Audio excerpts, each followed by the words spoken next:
Hey guys, thanks for putting on a good show. Podcast related question. So I'm new to this community and I don't know the resources that exist. So I'm very curious to know what are your hacks or what are resources to check out for growing an existing podcast audience? Go for it. So I'll take the first part around the resources. So when you're talking about resources, are you talking about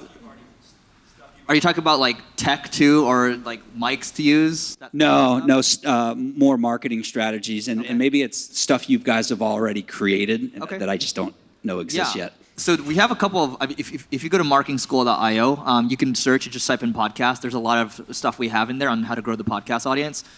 For us specifically, what worked out well was when we created this podcast, I had another one called Growth Everywhere, right? Everyone was doing an interview podcast, so that's easy to do, in my opinion. But Neil actually came up with this idea. He's like, we should do it every single day. So we started doing it every single day. We would batch record episodes, and it would be 5 to 10 minutes each, and that actually helped grow a lot faster. And Lee Dumas of Entrepreneur on Fire, he actually talks about how like when you publish daily, it actually goes a lot further, so you can charge a lot more when it comes to advertising, so you can make more as well. That's one thing that we do.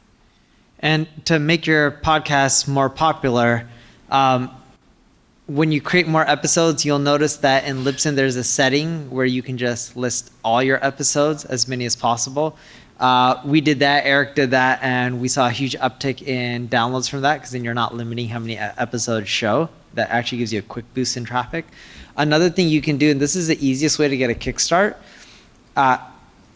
you guys all have a mobile website, some mobile visitors. Do a mobile exit pop-up, and people can click a button and subscribe to your podcast. We did that. That really helped us push us over 10 million. The other thing that you can end up doing that's really quick is if you're willing to spend a little bit of money, hit up other bloggers who have a similar audience and pay them to write a blog post about your podcast, link to it, and telling people to subscribe to it. So that way you get the momentum going early.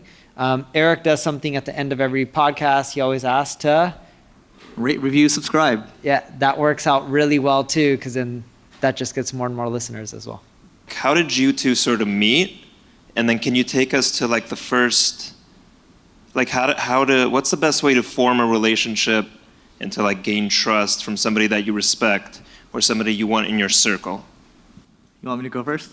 Yeah, because I don't know how we met. I kind of remember, but I don't really. We met online. So here's how we met. He's like, it's all sounding creepy. We met online. Yeah, we met online. So back when he owned a blog called Quick Sprout, he actually wrote this thing called link blending. It was a blog post talking about link blending. And I was like, what is this guy just making things up? And then I emailed him, and he said, oh, he actually responded. And I was like, oh, I'm going to take advantage of this. So I just kept emailing him over and over and over, kept asking him questions, and he just kept responding. I was like, what's wrong with this guy? And so usually Wait, would you prefer me not to respond? What I'm saying is usually you would stop responding, but I just kept asking and you kept giving, right? So usually it's supposed to be give, and then you might take something, but I just kept taking. So it in a sense, I got lucky with that. And from there, he was just like, dude, let's just get on the phone, right? So enough emails. We got on the phone. We talked for 20 minutes. And then a couple weeks later, we ended up meeting at Taco Bell in, I think it was Bueno Park. Yeah, I loved Taco Bell back then. Oh, my God. Yeah. It was you, me, AJ. That AJ. was like my jam, Taco Bell. Yeah. I haven't had a gordita in years. I was like 5 minutes late, and then he just kept giving me shit. And he's like, oh, are you going to come? Are you going to come? I'm about to leave right now. Remember I gave you shit? Yeah. This probably sounds about right. Yeah. But yeah, I think we had some, I'm like, my taco's getting cold. Yeah. But that's how we met. And then from there, I actually started to help him with stuff. And then it was always kind of back and forth. It was very reciprocal.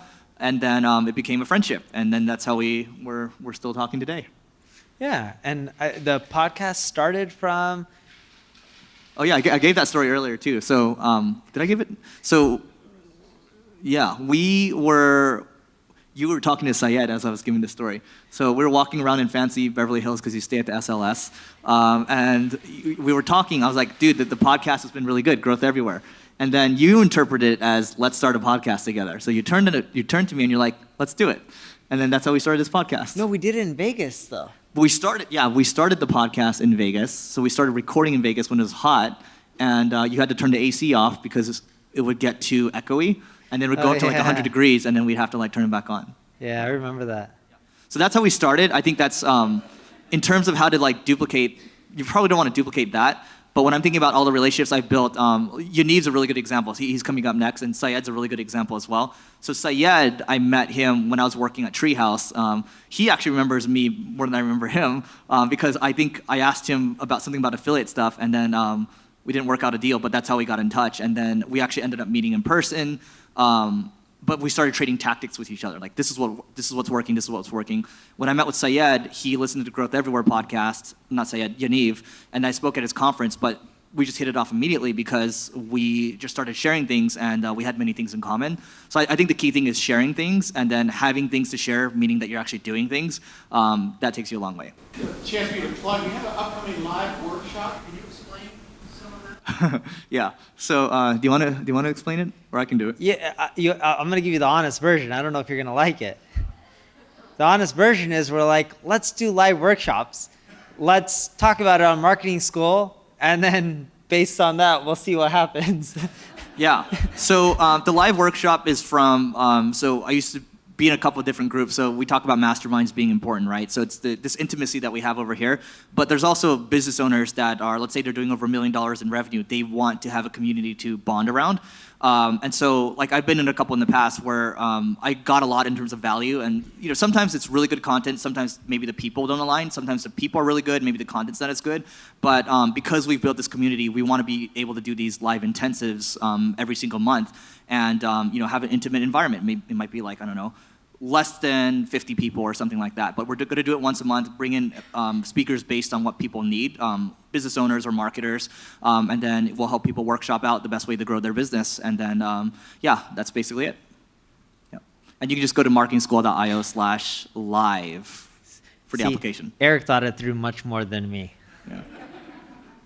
I try. First of all, guys, thank you so much for the podcast. I'm sure everybody here appreciates it. You guys really give a ton of value and don't have any ask, so thanks for that. Thanks for the event as well. Quick question is, our marketing is based completely towards Amazon sellers. We do a little bit of e-commerce as well. A lot of people are asking us for link building, to Amazon products because the domain authority is so high, so that actually does work. But there's such a big lag, like when people hire us on to like when we're starting to do link building and blog posts and things like that, like anything to like rank that quicker, to see results to pass on to our clients quicker. Any tricks you guys, any Amazon clients that you guys might have doing that, or any tips in that realm? So there's a few problems with it. One, most of the pages that you're going to be building links to, an Amazon product that's competing probably already ranks for similar terms.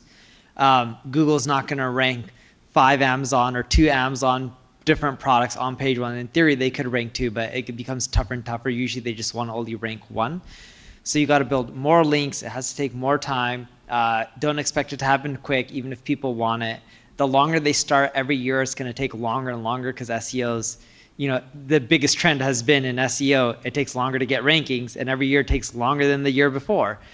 So it's more so, I wouldn't necessarily look for a way to speed it up. I would more so look for a way to show case studies, results, timelines in your presentations and be like, it's worth it if you're willing to wait 12 months or whatever the time frame. And if they say, if you're willing to only wait 11 months, I would not do it. This is the conservative. Here's typically what happens. Here's our average when you space it out. You can give them some stats and data and case studies and be like, this is the most important part. If you expect anything sooner than this is not right for you. If you're looking for a quick hit Amazon product and you're going to stop after that, this isn't right for you either. Follow up to that is, do you think it would be an effective strategy to reach out to like influencers for like guest posts, things like that, for backlinks and also for like long form content?